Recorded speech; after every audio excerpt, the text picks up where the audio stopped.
कोटा बूंदी का माहौल जो है बिल्कुल एकदम सही पोजीशन पे चल रहा है। प्रहलाद गुंजल का काम बहुत जोरों पे चल रहा है। इस शहर में गंगा बहती है, उसी शहर के लोग अगर प्यासे हो तो इससे बड़ी क्या बात हो सकती है कि ओम बिरला जी, क्योंकि जल है तो जीवन है, जब जल ही नहीं मिल रहा है तो जीवन कहाँ से रहेगा। तो अपने प्रहलाद जी जो है वो बहुत अच्छे व्यक्ति और बहुत अच्छे धनी व्यक्ति, हर लोगों के साथ छोटा हो बड़ा हो एक फ़ोन के अंदर वो अपने कार्यकर्ता के साथ लग जाते हैं, चाहे वो आदमी। तो गरीब आदमी तो बच्चों को पढ़ा ही नहीं सकता है, गरीब आदमी तो बच्चों को पढ़ा ही नहीं सकता है, क्योंकि प्राइवेट इतना पैसा लगता है और जो सरकारी स्कूल हैं उन्होंने टीचर सही दे ही नहीं रखे जो गरीब आदमी के बच्चों को पढ़ाए। राजस्थान की राजनीति का गढ़ यानी हाड़ौती, और उस हाड़ौती में बात आती है कोटा बूंदी लोकसभा सीट की। इसी लोकसभा सीट की और इस लोकसभा सीट की राजस्थान में चर्चा इस वजह से क्योंकि अब दूसरे चरण में यहाँ पर मतदान होना है और दूसरे चरण का चुनावी प्रचार जोरों पर है। एक और बीजेपी से यहाँ पर ओम बिरला जो लोकसभा स्पीकर रहे हैं वो तीसरी बार मैदान में है और एक और बीजेपी से कांग्रेस में आए प्रहलाद गुंजल वो मैदान में है। दोनों ही नेता और उनके परिवारजन लगातार चुनावी प्रचार प्रसार कर रहे हैं। इस समय यहाँ के बासिंदे हैं, नयापुरा इलाके में हम लोग हैं। ये तमाम नयापुरा इलाके के लोग हैं, इनसे बात करेंगे और यहाँ तमाम लोग बोलेंगे। जिस तरह से बातें आती है, बयान आते हैं, यहाँ पर टोपी वाले भी बोलेंगे और दाढ़ी वाले भी बोलेंगे, लेकिन बोलेंगे क्या वो हम आपको सुनाएंगे। चचा, सबसे पहले आपसे शुरू करते हैं, क्या लग रहा है, माहौल क्या है कोटा बूंदी का? कोटा बूंदी का माहौल जो है बिल्कुल एकदम सही पोजीशन पे चल रहा है।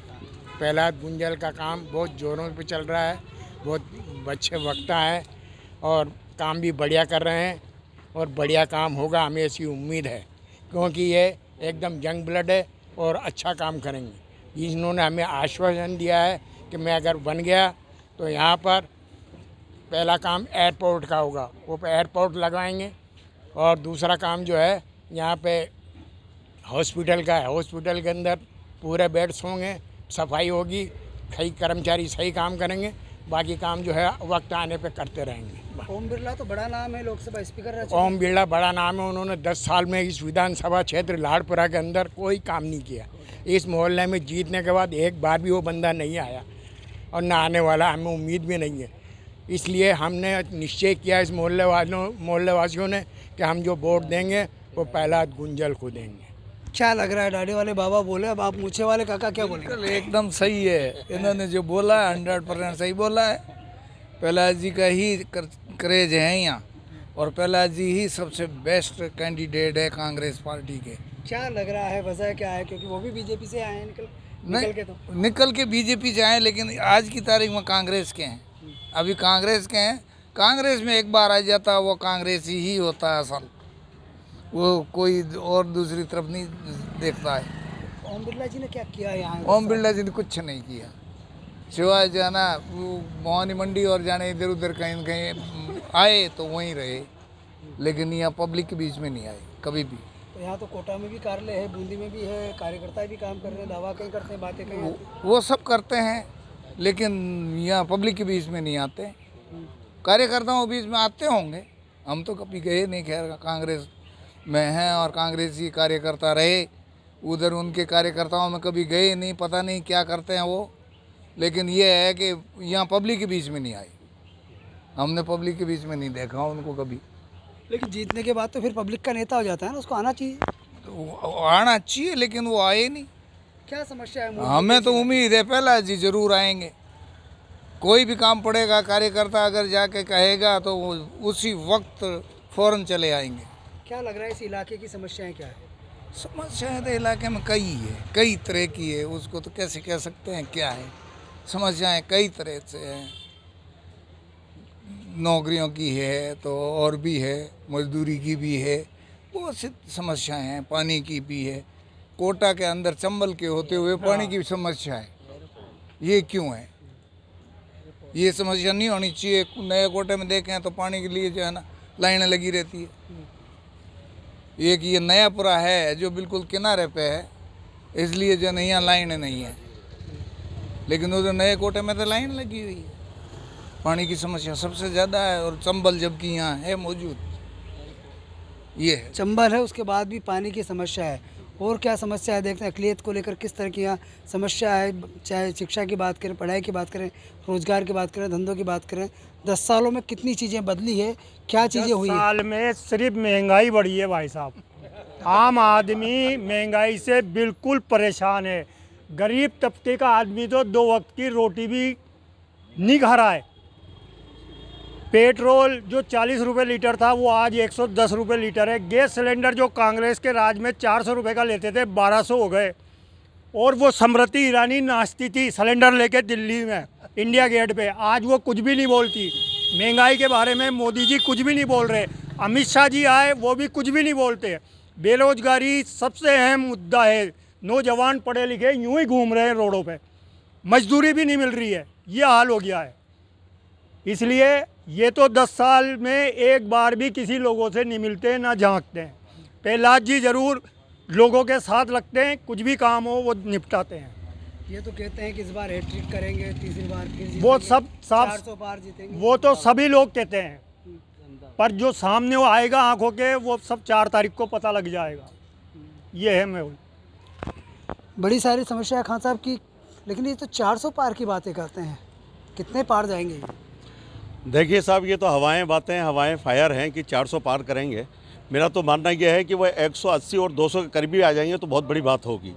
उसके पीछे कारण है कि पूरे भारत के अंदर जो है मतलब यहाँ की जनता दुखी है। अब दुखी है तो जाहिर सी बात है कि जनता का गुस्सा तो फूटना निश्चित है, और जब जनता का गुस्सा फूटता है तो अच्छी अच्छी सरकारें जो है आउट हो जाती हैं। तो मुझे लग रहा है कि अब से बीजेपी सरकार को आउट हो जाना चाहिए। क्या लग रहा है इस नयापुरा में, आप लंबे समय से रहते हैं, कोटा की क्या मूलभूत समस्याएं देखते हैं? जिस तरह से वो बता रहे थे चाचा कि चंबल के किनारे बसा हुआ पूरा शहर है और फिर भी प्यासे हैं लोग, कतारों में खड़े हैं। बिल्कुल, इस बात पे मैं कहना चाहूँगा, कई समय से मैं कोटा को देख रहा हूँ, और सबसे बड़ी वो बात कहते हैं कि जिस देश में गंगा बहती है, जिस शहर में गंगा बहती है, उसी शहर के लोग अगर प्यासे हों तो इससे बड़ी क्या बात हो सकती है कि ओम बिरला जी, क्योंकि जल है तो जीवन है, जब जल ही नहीं मिल रहा है तो जीवन कहाँ से रहेगा। तो वाजिब बात है कि सबसे बड़ी समस्या है यहाँ पर पानी की, और पानी से हट के और बाकी कई समस्याएं, बेरोजगारी की है, हर चीज़ की समस्या है। इस समस्याओं से निजात दिलाने के लिए मेरा जहाँ तक जो अनुमान है, जो मैंने सर्वे किया है, आज भी इस वार्ड के अंदर जो है प्रहलाद गुंजल जी की मैसेज का दौरा, सदन को दौरा हुआ है यहाँ पर, और ज़बरदस्त समर्थन जो है मतलब यहाँ मिल रहा है हर घर का, चाहे वो 36 जातियाँ हो, 36 जातियों की जो है महिलाएं हों, बच्चों, आदमी हों, बुजुर्ग हों, उन्होंने सबों ने जो है भरपूर समर्थन देने का वादा करा है। मुझे ऐसा लग रहा है कि प्रहलाद गुंजल जी भारी मतों से यहाँ से विजय होंगे और यहाँ के कोटा वासियों को जो है मतलब यहाँ की समस्याओं की, यहाँ से पानी की समस्या की, बेरोजगारी की समस्या से निजात दिलाने का काम करेंगे। क्या लग रहा है, बेरोजगारी जब इतनी बड़ी समस्या है, लेकिन ओम बिरला एक बड़ा नाम है, लोकसभा स्पीकर रहे हैं, 10 सालों से सांसद हैं, उनके कामकाज को लेकर और प्रहलाद गुंजल के तेवर जब देखते हैं, जिस तरह से दोनों ही नेताओं के बयान आते हैं, कौन किस पर भारी है, किसकी लहर देख रहे हैं? देखिए साहब, इसके ऊपर तो मैं यही कहना चाहूँगा कि मैं ज़्यादा नहीं जाकर, आज की तारीख में जो मैं देख रहा हूँ, प्रहलाद गुंजल जी जो है मतलब चुनाव के अंदर भारी पड़ रहे हैं, और जाहिर सी बात है कि 4 तारीख को जो है जो भी रिजल्ट होगा वो सामने आएगा। वो रिजल्ट मेरे को जो है प्रहलाद गुंजल जी के तरफ लग रहा है, और जाहिर सी बात है कि उनकी जो है भारी विजय होंगे वो। आप तो यहीं के बाशिंदे हैं, निर्वाचित पार्षद के परिवार से भी हैं, क्या लग रहा है यहाँ की इस स्थानीय इलाके की समस्या अगर इतनी है, जब पानी नहीं है, रोज़गार नहीं है, धंधे नहीं है, तो 10 सालों से कुछ बदला ही नहीं? हमारे यहाँ पे लोकल मंत्री हैं शांति धारीवाल साहब, उन्होंने पानी का कई प्लांट लगाए, पानी का लाने का काफ़ी प्रयास किया और उसकी वजह से यहाँ पानी भी आया है। हमारे यहाँ से लोकसभा सांसद रहे हैं बिरला जी, लेकिन उन्होंने ऐसा कोई काम नहीं किया जिसको हम जनता के बीच में लेके जाएं और बताएं कि बिरला जी ने ये काम किए हैं। आज हमारे लोकसभा सांसद इतने बड़े पद पे लोकसभा अध्यक्ष बन के बैठे हैं, उनको यहाँ पे रोज़गार के लिए कोई ऐसे साधन लाने चाहिए थे जिससे यहाँ के जो बेरोज़गार हैं, यहाँ के जो मजदूर तबका है, उनको रोज़गार मिल सके। लेकिन बिरला जी ने ऐसा कोई काम नहीं किया 10 साल के अंदर जो वो बता सके कि 10 साल के अंदर मैंने कोटा शहर के लिए और बूंदी के लिए ऐसा कोई काम किया हो जिससे यहाँ की जनता को बहुत ज़्यादा लाभ मिले, यहाँ की जनता को बहुत सारा रोज़गार मिल सके। यहाँ की जनता बहुत ज़्यादा परेशान है रोज़गार को लेके। गरीब मजदूर आज कहीं जाते हैं तो उनको मजदूरी भी नहीं मिलती। तो ऐसा कोई रोज़गार लाते, वो इतने बड़े पद पे रहे हैं लोकसभा अध्यक्ष, चाहते तो कोटा के लिए बहुत कुछ कर सकते थे। यहाँ तो जो पहले जो फैक्ट्री नहीं थी, बल्कि जो फैक्ट्री चालू थी वो बंद होगी, तो वो तो नया नहीं ला के उन फैक्ट्री को चालू रख सकते थे, उससे भी लोगों को रोज़गार मिलता, उनका जीवन यापन अच्छा बीत सकता। लेकिन उन्होंने ऐसा कोई प्रयास नहीं किया, सिर्फ उन्होंने गोली देने का काम करा है आम जनता को कि गोली दो और राज करो। ऐसा कोई काम नहीं करा। कांग्रेस ने एक शानदार प्रत्याशी कांग्रेस पार्टी को दिया है, झुंझारू व्यक्ति है, हमेशा जनता के बीच में रहता है, जनता के लिए काम करेगा। उन्होंने वादा करा है कोटा की जनता की आवाज़ लोकसभा के अंदर पूरी ताकत से गूंजेगी और जो भी यहाँ की मूलभूत सुविधा होंगी उसके लिए पूरी लड़ाई लड़ी जाएगी और कोटा के लिए जो भी हो सकेगा अच्छे से अच्छा करने का प्रयास किया जाएगा। क्या लग रहा है आपको कि किस तरह से देख रहे हैं यहाँ यहीं के बासिंदे हैं आप? समस्या है क्या लग रहा है? आपने बोला 400 पार, मैं कहता हूँ सांसद से बाहर, सांसद से बाहर 400 पार तो बहुत बड़ी बात है, लेकिन सांसद से बाहर होंगे। और प्रहलाद गुंजल एक ऐसा नेता है इस कोटा के लिए जो शायद कभी आ ही नहीं सकता जीवन में, ऐसा बढ़िया नेता आ ही नहीं सकता जीवन के अंदर। कांग्रेस में पूरी कांग्रेस में जान आएगी, पूरे कार्यकर्ताओं में जान आएगी और ऐसा लग रहा है कि प्रहलाद गुंजल ही जीतेंगे। तो ओम बिरला तो 10 साल से सांसद रहे हैं यहाँ, आते ही नहीं हो, बस नाम है स्पीकर। चाहे फैक्ट्री ज़्यादा आना चाहिए, वहाँ बैठे हो, गांव में नहीं जाते, कभी दौरा नहीं करा गांव में। प्रहलाद जी एक फ़ोन पे कर देने से कार्यकर्ता की बात मानते हैं, काम भी करते हैं। ये है सर कि तो यहाँ पे रोजगार धंधों की क्या स्थिति है? बहुत बुरी स्थिति है, बता रहे थे ना अभी भैया कि बहुत बुरी कंडीशन है रोजगार की। इतना बड़ा शहर है कोटा, इतने उद्योग धंधे हैं यहाँ पर, फिर भी रोजगार है परेशानी। वो तो अपना काम करते हैं, बस जनता का काम क्या होता है, अपना काम कर रहे हैं, मस्त रहते हैं। तो क्या लग रहा है, क्या लहर है इस बार? ये लहर है कि प्रहलाद जी जीतेंगे। मोदी तो कह रही है, मोदी जी कह रहे हैं कि इस बार 400 पार। मैं कह रहा हूँ ना सांसद से बाहर, 400 पार नहीं, सांसद से बाहर होंगे। क्या नाम है आपका? अब्दुल शकील खान। तो ये अब्दुल शकील साहब है, आप भी कुछ कहना है आपको? अच्छा, क्या लग रहा है चाचा आपको कि किस तरह से आपको चीज़ें लगती है यहाँ की? भाई जैसे हमारे ओम बिरला जी जो सांसद रहे हैं 10 साल के अंदर और लोकसभा के अंदर स्पीकर रहे हैं, अब वहाँ बैठने के साथ जैसे एक परिवार के अंदर कोई सक्षम व्यक्ति हो जाता है तो पूरे परिवार में खुशी की लहर हो जाती है कि हमारे परिवार के अंदर कोई सक्षम व्यक्ति आ चुका है, उससे हमारे पूरा परिवार का भला हो जाएगा। ऐसे ही लोकसभा स्पीकर जब ये बने थे तो पूरे हाड़ौती की, पूरे राजस्थान की जनता ने सोचा था कि शायद ओम बिरला एक ऐसा व्यक्ति है जो पूरे कोटा बूंदी क्षेत्र के लिए कुछ ना कुछ करेगा। जैसे कि बूंदी के अंदर अपने शुगर मिल है, इसको चालू करवाने का इन्होंने वादा किया था। वहाँ पे बाबा मीरा साहब है, वहाँ पे इन्होंने कुछ वादे किए थे, उस वादे से ये दूर हट गए। आज ये बूंदी में सभाएं करने से दूर रह रहे हैं। दूसरी, कोटा के अंदर इन्होंने एक चीज़ लेके चल रहे हैं, ये बस कि स्टूडेंट पे निर्भर रह के चुनाव नहीं जीत सकते। आज गांव ढाणी 36 कौमों के साथ ओम बिरला ज़मीन से अड़ा हुआ नेता है। माना कि भारतीय जनता पार्टी से ही रहे, आज कांग्रेस में आ चुके, लेकिन कांग्रेस में आने के बाद कांग्रेस लोभी के जब ये बनेंगे तो ये काम करके बताएंगे। और वैसे भी निजी तौर पे अगर देखा जाए तो अपने प्रहलाद जी जो है वो बहुत अच्छे व्यक्ति और बहुत अच्छे धनी व्यक्ति, हर लोगों के साथ, छोटा हो बड़ा हो, एक फ़ोन के अंदर वो अपने कार्यकर्ता के साथ लग जाते हैं। चाहे वो अधिकारी से बात करने की बात हो, चाहे उसके रोज़गार की बात करनी हो, चाहे चिकित्सा सेवा के लिए बात करनी हो, किसी भी स्तर की बात करनी हो, प्रहलाद जी पहुंच जाते हैं वहाँ। ओम बिरला जी के लिए कि वहाँ सीढ़ी चढ़नी पड़ती है, पहले छोटे भाई साहब, फिर बड़े भाई साहब, फिर महेश जी भाई साहब, फिर रघुवंशी भाई साहब, इनसे इजाज़त लेके वहाँ तक पहुँचोगे, तब तक फ़ोन के कहा जाता है कि वो दिल्ली से आएंगे तब बात होगी।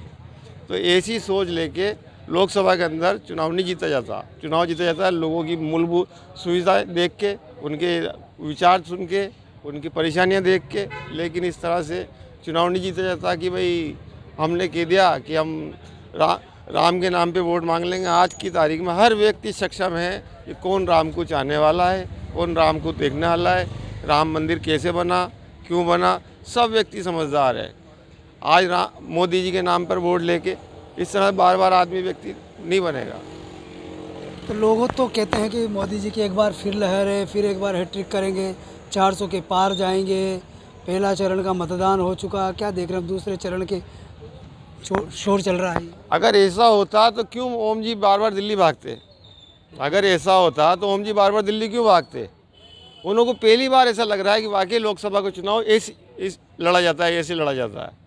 अगर ऐसे होता, मोदी जी के नाम से आप कब तक वोट मांगोगे? एक बार मांग लोगे, 2 बार मांग लोगे, तीसरी बार कोई नहीं देगा। हैट्रिक ऐसे थोड़ी जाती है। हैट्रिक के लिए अपना खुद का प्रदर्शन अच्छा करना पड़ता है, काम करना पड़ता है, लोगों के बीच बैठना पड़ता है। क्या लग रहा है भाई आपको कुछ? क्या लग रहा है आप लोग को? किस तरह देख रहे हैं इस इलाके की समस्याओं की बात करें, शहर की अकलियतों की, आपकी खासकर समाज की बात करें तो किस तरह की समस्याएं लोगों की है, एजुकेशन की बात करें तो उन तमाम चीज़ों को देखें। देखो मेरी बात सुनो, गरीब आदमी तो बच्चों को पढ़ा ही नहीं सकता है। गरीब आदमी तो बच्चों को पढ़ा ही नहीं सकता है, क्योंकि प्राइवेट इतना पैसा लगता है और जो सरकारी स्कूल हैं उन्होंने टीचर सही दे ही नहीं रखे जो गरीब आदमी के बच्चों को पढ़ाए। और दूसरी बात, ओम जी भाई साहब सिवाय धंधे के अलावा, अपना रोजगार के अलावा गरीबों का रोजगार कहाँ बढ़ा रहे? वो तो अपना रोजगार बढ़ा रहे हैं, दूसरों का रोजगार कहाँ बढ़ा रहे हैं? वो तो अपना काम देखते हैं, दूसरों का काम कहाँ देख रहे? प्रहलाद गुंजल जी भाई साहब भी बीजेपी के थे। बीजेपी में आज उनकी क्या वैल्यू हुई, क्या वक्त हुई, क्या हुआ उनके साथ? तभी तो आज वो इस पार्टी को देखकर कांग्रेस के साथ आए। तो उन्होंने भी तो जब कांग्रेस को दिखा कि ये मजबूत आदमी एक कांग्रेस में लगाए तो कांग्रेस कितनी मजबूत होगी, तो आज लोग तन मन धन से ऑटोमेटिक उनके साथ लग रहे हैं। कोई उनके साथ ज़बरदस्ती नहीं लग रहा है कि कांग्रेस में ये प्रहलाद जी आए तो लग रहे हैं, वो ऑटोमेटिक लग रहे हैं उनके साथ। और जब ये लोग आएंगे तो काम भी सही होएगा, रोजगार भी है। ना रोजगार है ना कुछ है यहाँ पर। क्या रोजगार है? सरकारी गाड़ियाँ हैं, सबको ठेके में दे दी। उस सिटी बस के 55 लाख रुपए हो गए, वो बंद हो गई। गरीब आदमी के पास क्या, वो बेरोजगार है, कोई रोजगार ही नहीं, ना कोई फैक्ट्री है ना कोई धंधा है। आदमी कमा के कैसे खाएगा? 200-300 रुपये झाड़ी का आदमी आज 500-500 रुपये एक मकान का काम कराने के लिए आदमी को सोचना पड़ता है कि 600 रुपये तो बेलदार को देंगे, 1000 रुपये कारीगर को देंगे। गरीब आदमी कहाँ से एक डोली और एक बाथरूम बनाएगा? मोदी जी ने कहा घर घर बाथरूम बनाएंगे, कहाँ बनाया? गिनती चुनती के मकान बनाए, कोई रोजगार नहीं बनाया, ना कोई मकान बनाया। गाँव की हालत देखो जाके, लोग परेशान हैं। कहाँ जा रहे हैं ओम बिरला जी गाँव के अंदर? बस दौरे कर रहे हैं, बस दूध मार जाके। तो क्या लग रहा है वो 25 की हैट्रिक की बात कर? ओह 25-25 तो कुछ भी नहीं है भाई साहब, देख लेना, अभी पता लग जाएगा इनको। क्या खास साहब क्या लग रहा है? आखिरी में बात करें, अभी एक भाई ने कहा कि 400 पार नहीं, संसद बाहर जाएंगे। हैट्रिक की बात कर रहे हैं तो वो कुछ और कह रहे हैं। क्या लग रहा है आपको? क्या सच्चाई इसके अंदर बिल्कुल सच्चाई है कि अब से जो है मतलब मेरा मानना है कि 180 और 200 से आगे नहीं बढ़ेंगे, क्योंकि अब से जो है मतलब सचिन पायलट का फैज भी काम कर रहा है, उनका क्रेज भी काम कर रहा है, उनकी युवा शक्ति भी काम कर रही है। क्योंकि सचिन पायलट जिस तरफ घूम जाता है उस तरफ जो है आंधी आ जाती है। तो अब से लग रहा है कि मतलब भारत के अंदर भी आंधी आएगी कांग्रेस की। ऐसा लग रहा है कि बीजेपी आउट होगी और कांग्रेस जो है सत्ता पे काबिज होगी।